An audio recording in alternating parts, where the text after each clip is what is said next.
Esta é a rádio do Apostolado Nossa Senhora do Rosário de Lepanto. Aqui você obtém estudos e temas católicos, tudo sobre a nossa Santa Igreja.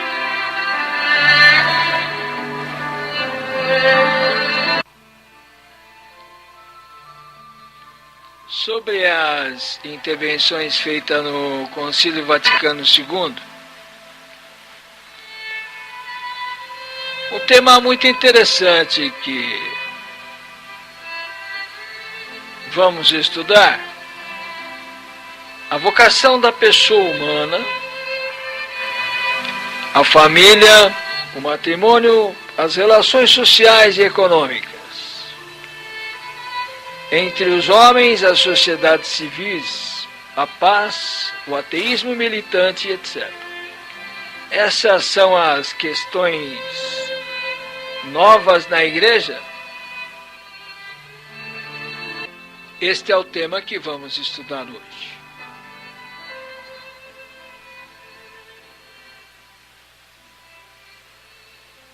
Quem ousaria assegurar tudo isto? O pressuposto parece, pois, ser um mero fruto da imaginação. O estado da questão, como já o disseram muitos padres, está cheio de ambiguidades, seja na mesma noção de igreja, seja na de mundo. A solução é a Igreja Romana, mãe e mestra de todas as nossas igrejas. Todos devemos nos reunir nela. Única entre todas as igrejas, ela é indefectível na fé. Escutemos de novo a voz dos sumos pontífices, especialmente a voz de Pio XII. Ele é verdadeiramente e ainda e sempre o doutor da Igreja no mundo de hoje. Que questão atual não tratou esse pontífice? Vamos pretender que seus ensinamentos já não convêm para o nosso tempo? Bem, no trabalho da comissão do concílio, dizia que se fazia muito mais fácil se ela se voltasse aos ensinamentos dos sumos pontífices.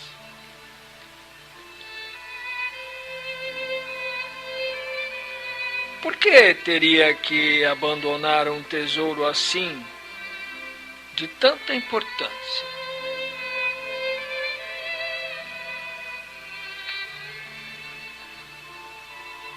Não seria um verdadeiro escândalo para todos os sacerdotes, todos os fiéis e os não fiéis, se jogássemos fora os ensinamentos tão luminosos dos pontífices publicados durante um século, justamente quando tratamos a mesma e das mesmas realidades, a mesma matéria? Tal omissão produziria um grave dano ao magistério da Igreja. E não poderíamos esquecer nunca que a Igreja Romana não é tão importante, e sim muito importante. É nossa mãe, é nossa mestra, segundo o adágio romano falou. A causa está encerrada. Bem, tenhamos cuidado. Se em nosso esquema passamos em silêncio esses ensinamentos da Igreja, esta omissão ficaria nos olhos do mundo inteiro. Como, digamos, um defeito de devoção e de piedade em relação à nossa mãe e nossa mestra, né? Não sem um grave dano para a Igreja Universal. Honra teu pai e tua mãe e serás abençoado.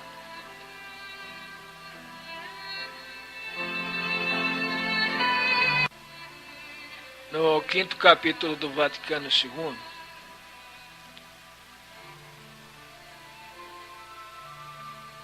pertencente à 4ª sessão, um estudo mais aprofundado do esquema sobre a Igreja no mundo permitiu que se descobrisse que os redatores desse esquema careciam do espírito e da fé católica. Encontravam-se ali, pelo menos implicitamente, todos os temas liberais e modernistas. É certo que houve muita oposição ao texto original, mas o simples fato de que se pode apresentar sem rubor tal esquema, os padres mostram claramente o progresso das ideias falsas nos meios eclesiásticos.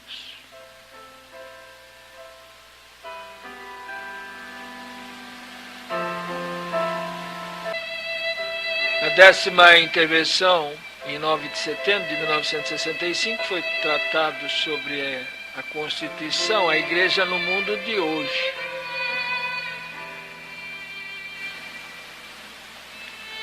Um texto que não foi lido publicamente,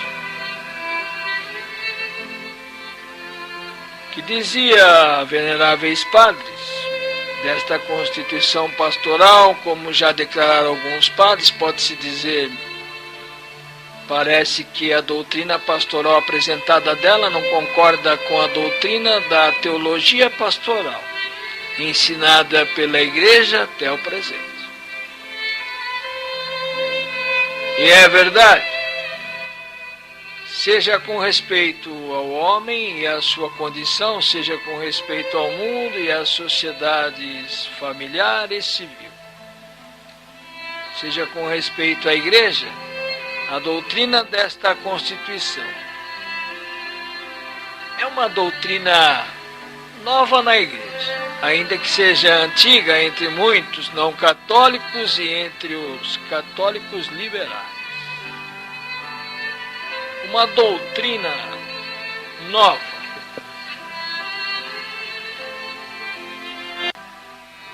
Em diversas passagens, certos princípios são afirmados em contradição flagrante com a doutrina tradicional da Igreja. Em muitas passagens são afirmadas proposições ambíguas e muito perigosas sobre pontos essenciais. Nesta matéria, muitas omissões fazem impossíveis as verdadeiras respostas.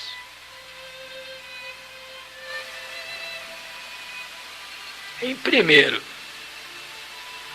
em diversas passagens, certas afirmações contradizem a doutrina da Igreja. Por exemplo, a Igreja sempre ensinou e ensina a obrigação de todos os homens de obedecer a Deus e às autoridades constituídas por Ele, a fim de que voltem à ordem fundamental de sua vocação e recobrem assim a sua dignidade. O esquema diz ao contrário. Ele diz que a dignidade do homem está em sua liberdade de consciência, e tal como para que atue pessoalmente, persuadido e movido em seu interior. Isto é, de boa vontade e não empurrado por uma causa externa ou pela violência.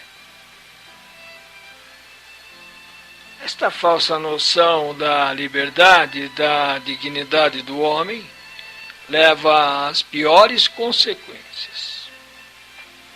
Conduz especialmente à ruína da autoridade. Por exemplo, no pai de família, arruína o valor da vida religiosa.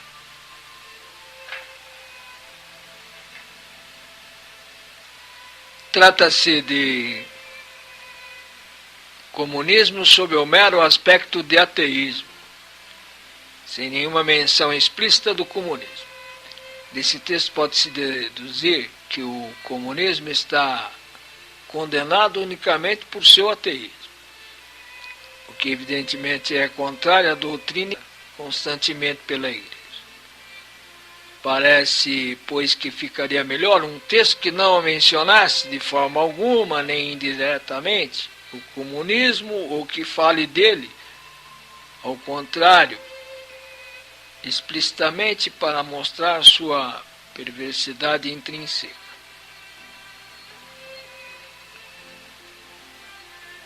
Disse, por sua encarnação, o Verbo de Deus Pai assumiu, por exemplo, o homem, corpo e alma. E isto é verdade. Daí que ele sacrificou toda a natureza criada por Deus, inclusive a matéria, de modo que tudo o que existe toca a sua maneira o seu Redentor. Bem, isto contradiz, evidentemente, não somente a doutrina tradicional, senão também a prática universal da Igreja. Se isso fosse verdade, em efeito, para que os exorcismos de todo o que serve para o uso dos cristãos, se toda a natureza está santificada, por que não está a natureza humana? O capítulo do matrimônio apresenta o amor conjugal como o elemento primário do matrimônio, do qual precede o elemento secundário. A procriação, ao longo do capítulo, que diz sobre o amor conjugal e matrimônio, estão identificados. Isso também é contrário à doutrina tradicional da Igreja. E se o aceitasse, seguir-se iam as piores consequências. Se poderia dizer, em efeito, não há amor conjugal, portanto não há matrimônio. E quantos matrimônios há sem amor conjugal? São, contudo, autênticos matrimônios. Em muitas passagens são afirmadas preposições ambíguas e, portanto, perigosas. Hoje, quanto ao demais, se fala que antes todos os habitantes da Terra, de qualquer raça, cor, opinião, origem social ou religiosa, que devem reconhecer que todos os homens têm uma sorte comum, tanto na prosperidade quanto na adversidade, que todos devem tomar um mesmo caminho, a um fim somente entrevisto, até que através de sombras. O que dizer? E a mesma preposição volta ao fim do esquema, que diz que fazendo isto conduziremos todo o gênero humano a uma via de viva esperança, dom do Espírito Santo, que por fim um dia será admitido para a glória do Senhor, em um mundo sem fim, em uma paz e uma beatitude perfeita. preposições como estas requerem, ao menos que se pode dizer, maior claridade para evitar-lhes falsas interpretações. O caráter social do homem está manifestadamente exagerado, de onde muitas preposições de uma ou outra forma são errôneas. Ao morrer, o homem deixa no mundo uma mudança, seja para a felicidade, seja para a desgraça de seus irmãos. E as inumeráveis crianças mortas antes da idade da razão, ninguém é salvo só ou somente por si, tal qual esta preposição simplesmente não pode ser admitida.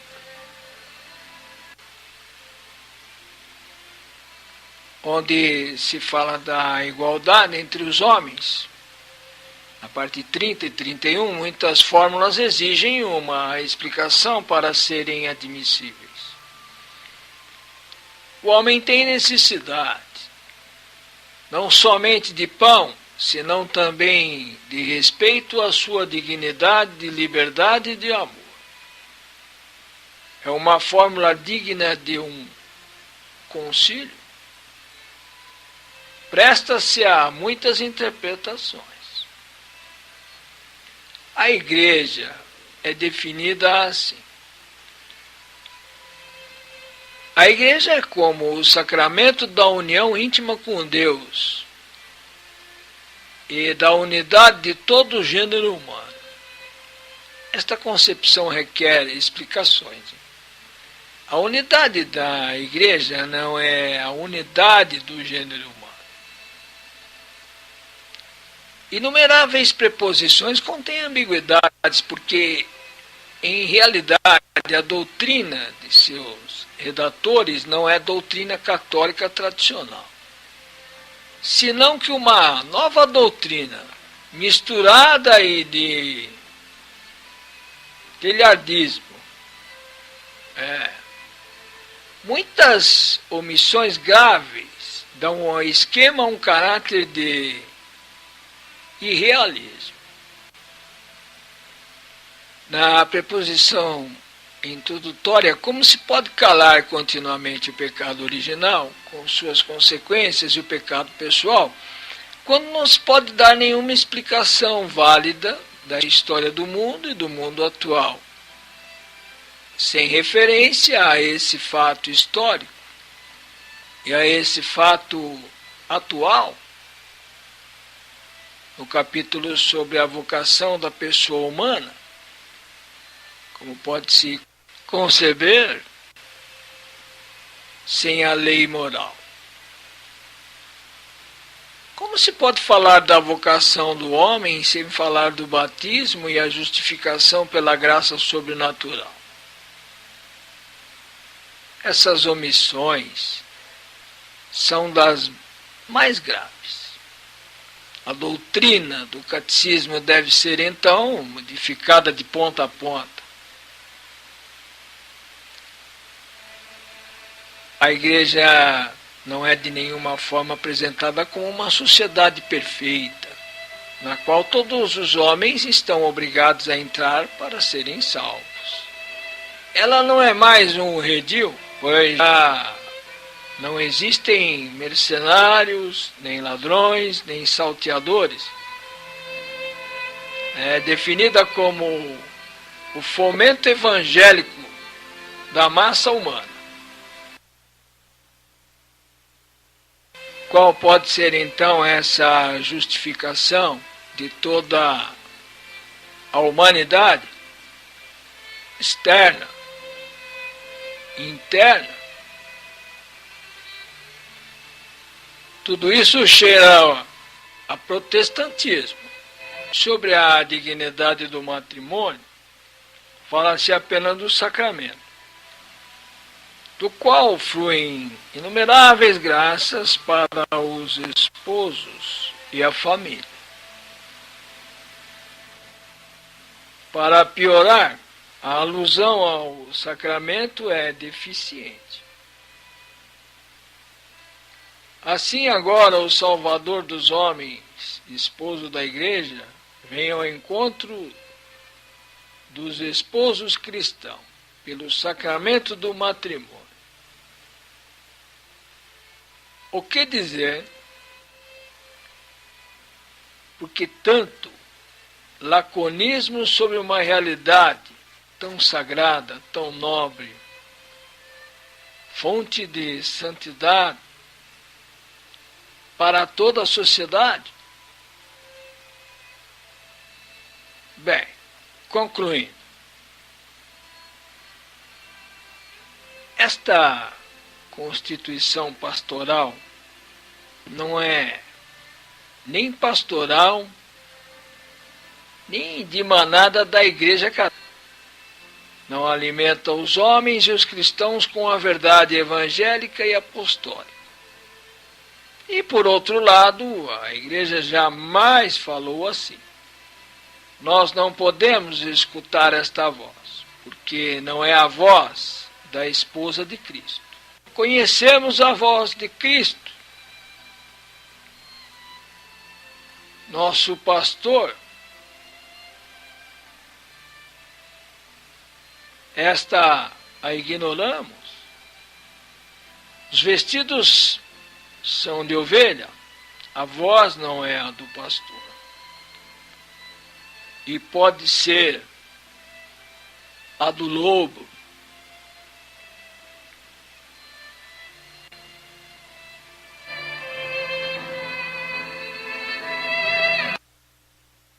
S.R. Lepanto. Mais uma voz da tradição católica. Continue conosco, estudando nossos temas, e até o nosso próximo encontro.